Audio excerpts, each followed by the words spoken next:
Welcome to the Slop Farm. Enjoy the video. In this video, I will explain how to adjust headlights on your Toyota Tacoma. First, park your truck on a flat surface, about 25 feet from a wall or garage door. Make sure your tire pressure is set correctly, as this impacts headlight aim. You'll need a Phillips head screwdriver and a measuring tape for this task. This preparation ensures you get the most accurate adjustment possible for optimal visibility and safety on the road. Now, let's get to the aiming. Measure the distance from the ground to the center of your headlight beams. Transfer this measurement to the wall, marking it with tape to create a reference line. Next, find the adjustment screws on your headlight assembly. There's usually one for vertical aim and another for horizontal aim.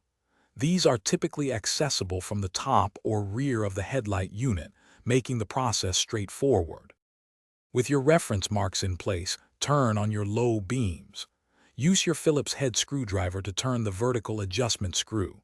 You want the top edge of the brightest part of the beam, the cutoff, to align with the mark you made on the wall. Then, adjust the horizontal screw to center the beam's hot spot. Make small adjustments, checking the pattern frequently to achieve the best spread and focus. After adjusting your low beams, switch to your high beams to ensure they also aim correctly and provide maximum visibility without blinding oncoming drivers. Double-check that both headlights are aimed symmetrically for a balanced light pattern. Remember, proper headlight aim is crucial for safe night driving. For more great deals and to check out the new Kindle Paperwhite, be sure to look for the link in the description below. Drive safely.